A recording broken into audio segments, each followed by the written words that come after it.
So the whole boxing ecosystem, from the media to the fans to just everybody, there's so many miserable people in the boxing world, and I've been that person many times. I'm trying to not be that person, and the way I try to not be that person in boxing and in life is to express gratitude, be grateful, right? Be grateful, right? But however, while I'm trying to do that, I still got to call out things for what they are, and as I see them. And these four eyes cannot deny what they are seeing, because they just went ahead and they announced the undercard for the July 25th show in Saudi Arabia between Anthony Joshua and Christian Prenga. It's going to be his return fight, his first fight since not just the Jake Paul fight, but his first fight since the whole tragedy where he lost his friends. So, I mean, it's understandable, but it's not really a fight that anybody gives a damn about. Anthony Joshua hasn't been in a real fight in quite a long time, for being all the way honest. So that is what it is. A lot of us were optimistic that when these fights go back to Saudi, with these Saudi purses that we always hear fighters brag about, the Saudi money being so different and being of a higher caliber, maybe there would have been some really good matchups on the undercard. I know I was excited about that, because July is a pretty slow month for boxing.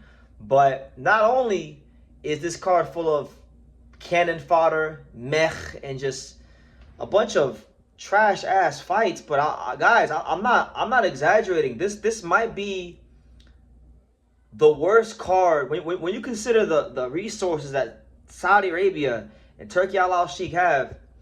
This is probably one of if not the worst card at the top level of boxing in the last 5 years. It's absolutely putrid, and I'm gonna tell you guys why. Because when it's already bad enough. The main event is what it is. The main event's like a glorified sparring session. Anthony Joshua and Tyson Fury already have signed contracts behind the scenes, according to Anthony Joshua himself.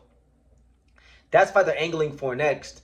They really should just both be going straight into the damn fight, because both of them have wasted a lot of the public's time. Now they're considering not even doing the fight in the UK, and then even if they do it in the UK, they want to do it like at 2 a.m. to accommodate, I guess, other advertisers or other audiences. It's like they're disrespecting the British fans to begin with.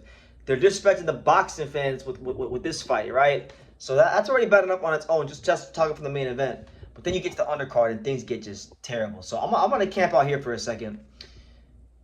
Everyone keeps building up Hamzah Sheeraz as this killer. And I'm not going to sit here and say Hamzah Sheeraz is not a good fighter, because he is a good fighter. I think he is a good fighter.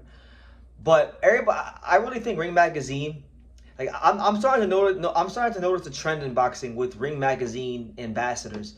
These fighters that have these Ring Magazine ambassador deals, where Ring Magazine is constantly pushing certain fighters on their feed. And I'm noticing that those fighters can get away with a lot more. Like, for example, Bruce Carrington doesn't get that as much criticism as he should for that Palacios fight. You understand? People think Bruce Carrington is the best featherweight in the world, and he's shown nothing in the actual ring to prove that, right? They got the world trick to him. Then you look at Hamzah Sheeraz, right? Good fighter, but I feel like the world's also been tricked with him, because yeah, he knocked out Edgar Berlanga, which was a great win for him and a star-making performance, but a lot of people didn't think Berlanga was that good to begin with, and then he followed it up by fighting whoever the hell that guy was he fought his last fight. I don't want to disrespect the guy and call him a gas station worker or a can or anything like that, but that last guy he fought to win the world title was probably one of the weakest world title challengers in years. And you're following it up with a guy I never heard of, some guy named Simon Sauchenhuber. I'm going to assume he's from Germany or somewhere in Europe, but he's not one of the top guys in the 168 division. And it's like, people are talking about Hamzah Sheeraz being this killer, and if you want to just be all the way 100 about it, he's just the Rafael Espinosa, 168 pounds. He's a tall, lanky guy who can punch a little, who can punch, that fights absolutely nobody, and everybody acts like he's a killer, and he continues to get a pass for being the killer despite not fighting the best guys in his division. That's who Hamzah Sheeraz is to me. He is Rafael Espinosa of 168. Yes, did Diego Pacheco duck him? Yes. But is Diego Pacheco the only 168 pounder in the world? No. You could have found somebody else. They got Jacob Bank on this card, who knocked out William Skoll his last fight. That would have sufficed. That would have been a solid little fight. Definitely a nice step up from his last fight, but no, we couldn't do that. So Hamzah Sheeraz, in my opinion, he's in the Ring Magazine Turkey Al Sheikh Witness protection program. He ain't really fighting nobody. Um, then I look at like Reito Tsutsumi. He's fighting some guy named Alvino. Guy I never heard of. And speaking as somebody who loves Japanese boxing, I am the number one source of Japanese boxing in America on YouTube, right? Love Reito Tsutsumi. Love his brother Hayato Tsutsumi, who's fighting tomorrow. Great fighter, good pair of talented brothers. Reito signed with Turkey straight into his professional career. He has not had one professional fight in Japan yet, and not only that, it's not only just that, he's getting buried on a lot of these Saudi cards, and his talent is not being allowed to shine on the biggest and brightest stages. So I feel like for a guy who had so much talent and so much hype coming into the pros, I mean, he hasn't lost or had any bad performances, but like he's not being allowed to be seen the way he should be because he's not headlining in Japan and he's getting buried on these cards.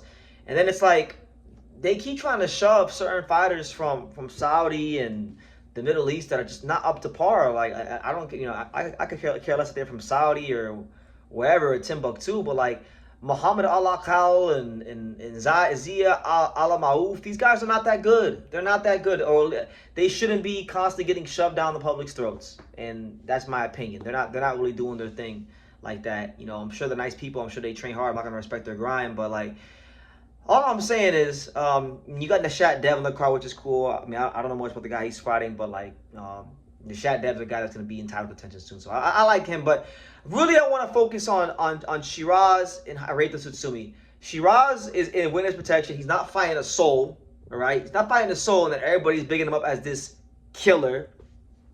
So I hope after this fight, he goes ahead and he fights one of the other champions or Diego Pacheco. Maybe they can revisit that because yeah, he got to do something, man. Because unlike a lot of you boxing fans out there, my memory is not short. I remember watching a fight called Adamas and how limited he looked in that fight. And, he hasn't really fought much since, if we're just being honest. So, that being said, yeah, I'm not really having too thrilled about his thing. And then Reito Tsutsumi continues to get buried on these Turkey Al-Sheikh cards. Still hasn't fought in Japan yet.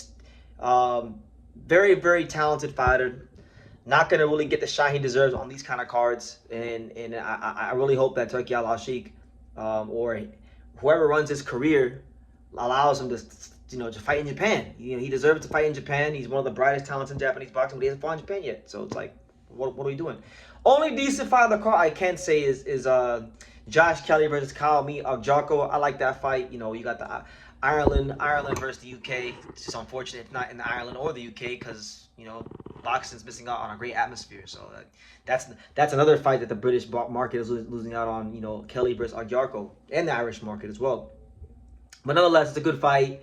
Josh Kelly's first title defense, solid defense. I guess we're not gonna get the draw and the unification fight like Eddie Hearn said, which I never thought we were getting because I thought Josh Kelly wanted to do a fight at his hometown in the soccer stadium, but apparently he's not gonna do either. He's not gonna fight Boots, and he's not gonna fight at the Stadium of Light. He's gonna fight in Saudi against Agjarko for probably good money, good little fight. This is Agjarko's chance to, after a long career, after a lot of fights getting canceled, sometimes on his end, sometimes not on his end, against guys like Pete Dobson, against guys like Brandon Adams early in the year, he gets his crack at a world title and a chance to become the first black Irishman to become a world champion in box history. So, yeah, I mean, that's a good little fight, but the card is trash. And Turkey Al-Sheikh told Jerron Ennis last year that we don't do tune-up fights.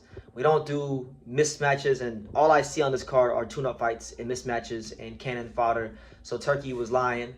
And Turkey Al-Sheikh, man, look, man, I tell you guys all the time, I don't really speak out about it as much as I should because I feel like I beat it in the ground like a dead horse, but I had to come out and say it again.